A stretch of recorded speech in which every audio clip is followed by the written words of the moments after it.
Knives Out is a murder mystery film that revolves around the crime scene of the murder of a rich old man named Harlan Thrombey. At the start of the movie, we are already introduced to the cause of the plot, Harlan's death, and the effects of unveiling the intentions of the Thrombey family, as well as the development of Marta's character. And the main characters of the story are Marta Cabrera, the immigrant nurse working for Harlan, and Detective Bennett Blanc, the usual detective you've probably seen many times in many detective movies. And the side characters consist of money-gobbling tall leprechaun rich scumbags Ransom, Meg, Walt, Linda, Johnny, Jacob, Donna, and Richard Thrombey. This movie was made with $40 million, but the box office skyrocketed to $312.9 million. As it goes for every artist and director, Rian Johnson was inspired by the film adaptations of detective fiction books made by Agatha Christie, which we, as an audience, can see in this movie. And that's the stuff we're going to be covering in this incorrect essay made out of my unstable mental health, about how he makes his gem with techniques that look like it'll break your monitor, but are actually a piece of cake. Hold on to the diarrhea you've been holding for 2 hours,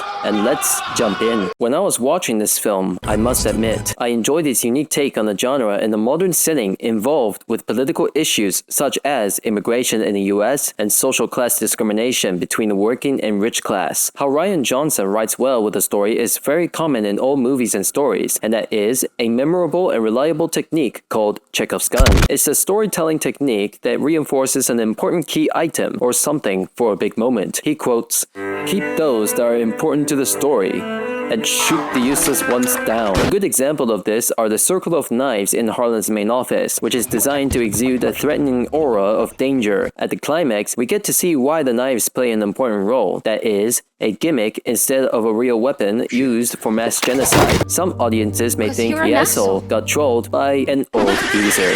Now, back to the big ingredients of the movie. Most of the lighting in this movie has been used to expand the settings in a scene to create contrast and, most importantly, character dynamic. The lighting in this movie was designed precisely and carefully to enrich the scene that allows the audience to focus on a particular character such as Marta, Detective Blanc, Ransom, and the Thrombey family. The harsh shadows on the Thrombey's faces illuminates their deception and greedy character, as shown in the interrogation scene, to which they acted very petty, narcissistic, and unapologetic towards each other, while the bright lighting that gives no shadow on Marta highlights the relatable aspects of herself, her kindness, honesty, and her struggles. Lighting helps to set the structuring of time in days and nights that allows time to pass, days on end, which displays Marta's character development over time, since she learns to accept her fears of being honest about her regrets from day and night, thinking about the night Harlan iced himself. To put it simply, structuring of time allows the characters to develop, and setting, as well as good editing, allows structuring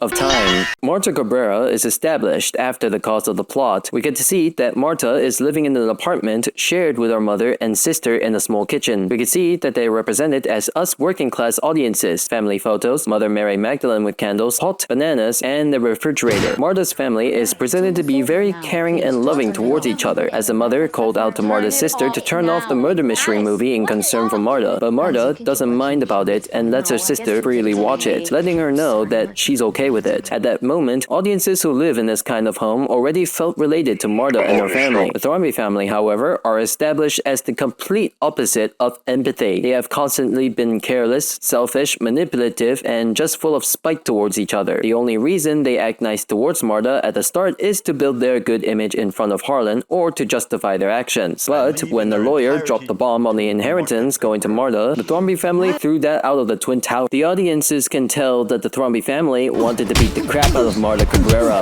What I really love about this movie is the acting of the characters. I mostly enjoy Detective Blanc for his cunning and respectable personality, as well as him talking nonsense about the donut hole. Not to mention, his quote is that recognizable to his character that it keeps echoing inside my schizophrenic mind. Yes, I suspect foul play. The audience will think, wow, Rian just cooked. His powerful identity in the movie is shaped with his dark suit, jeans, polished shoes, watch, and a Kentucky haircut. The Thrombey family wears fancy clothes like leather suits and coats that cost a fortune, which builds their character design and connects that to the views the working class audiences see in the rich class. For rich and Donald Trump enthusiast audiences, this kind of image can really piss them off, and they would at times hold phones that involve politics, searching for a number of ways to revert Harlan's inheritance from Marta to one of the the Thrombey family. I quote one of the Thrombey family, because they're represented as the rich dude who got a get-out-of-jail-free card. To put it simply, they get at each other's necks for money to escape from being poor. Some audiences are rich people, receiving this kind of visual representation very terribly, and may even sue Rian Johnson for picking their noses with a toothpick. And by toothpick, I mean it grinds their balls. My favorite part about Bennett Blanc's acting is at the climax when he connected the pieces together, realizing Ransom did the dirty on Grandpa Harlan, and that he, among the Thrombey family, is none other than the imposter. I know that this is an old joke, but the game came out in 2018, so probably some of the audiences who have an autistic mindset will think that this is related to Among Us. And that soon enough, they'll give a 5-star rating on this movie, just talking about Among Us all the time. And it really makes you want to shoot them. The use of an L-cut for Bennett Blanc's voice acting to be heard over the cutaways of Ransom committing the deed makes this a lot more convenient to give the audiences the big picture, including the smallest and unexpected detail of Great Grandma, the vegetable of the Thrombey family. Ransom? Are you back again already? Characters like Edith and Walt Thrombey are characterized villainously to create a view of the representation of the rich class in capitalism. This representation reinforces what the audience, who work really hard in the working class, views the rich class as greedy and ungrateful, only to have the benefits and not the values of family. The alive Thrombey family are completely contrast to Marta Cabrera and Bennett Blanc, who the audience can relate to very much, as some of them would be immigrants finding other places to live a good life, and others who can relate to the idea of liberty and the rights of a human being. Marta Cabrera's character as a kind and honest immigrant challenges the ideals and perspectives of audiences who follow Donald Trump's politics, since the alive Thrombey characters are petty and have enmity towards her. Just watching the Thrombey family directing their outrage and hatred towards Marta after the lawyer reads out Harlan's inheritance really contradicts the things they said politically about immigration and legislations to their actions. Safe to say, they dropped their balls wide open. That goes for this video essay on Rian Johnson's Knives Out. That's not much I can say other than a movie that kicked my brass balls. In other words, good movie, good shit. Thank you for lending your ears to this putrid essay that I made from my blood, sweat, tears, and other fluids. I'm just joking. Or am I? You're gonna wonder about that, you fat bitch.